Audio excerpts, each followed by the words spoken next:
오래 가는 것이 가장 빨리 가는 것입니다. 역사와 인문학에 대한 사랑이 남다른 공부하는 CEO 윤동한 회장. 한국콜마 창업주 윤동한 회장의 우보천리 동행만리는 윤동한 회장이 가난과 좌절을 창업 에너지로 승화시킨 과정, 경영일선에서 터득한 지혜와 리더십의 핵심 철학이다. 빨리빨리 문화가 자랑이 된 세상. 윤 회장이 생각하는 세상의 이치는 무엇일까?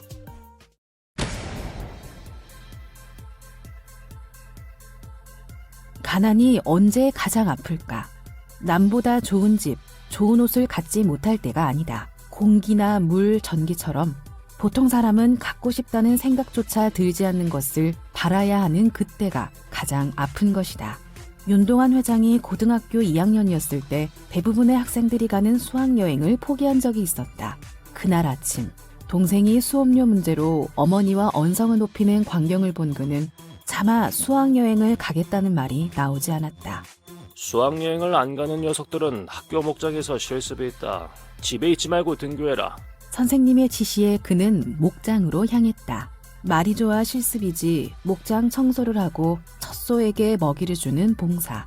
윤 회장은 정신없이 목장 청소를 하다가 처음으로 공장에서 가공하지 않은 목장 우유를 마셨다. 달짝지근하면서 고소한 우유의 맛. 그런데 자꾸 웃음이 나기 시작했다. 처음으로 집 밖에서 땀 흘리며 일을 해서 그런지 뿌듯함이 몰려왔다. 그때 그는 중요한 사실을 깨달았다. 가난은 선택할 수 없지만 상황에 대한 선택은 할 수 있다는 것을. 나쁜 상황이라도 자발적으로 수용하면 얼마든지 상황이 바뀐다는 것. 내가 주도적으로 일을 하면 그 일이 주는 의미와 참맛을 느낄 수 있다. 자발성은 꿈만큼이나 삶의 중요한 연료가 된다. 사고의 방향을 틀어 그 방향이 보여주는 세상과 만날 때 남과 다를 수 있고 본연의 나를 완성해 나갈 수 있다.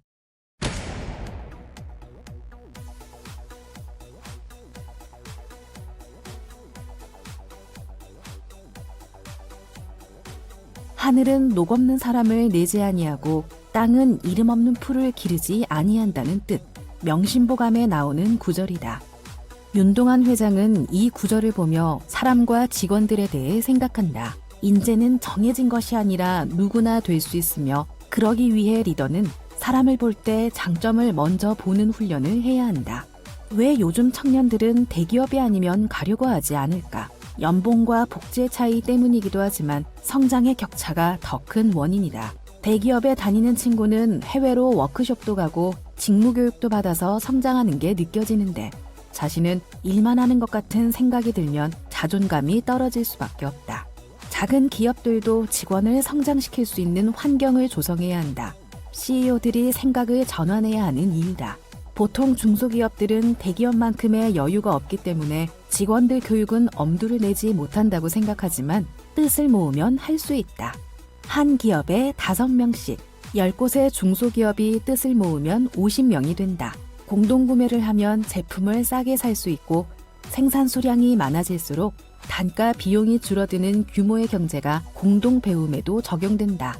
나무들 세계에도 인간처럼 유유상종의 원칙이 적용된다.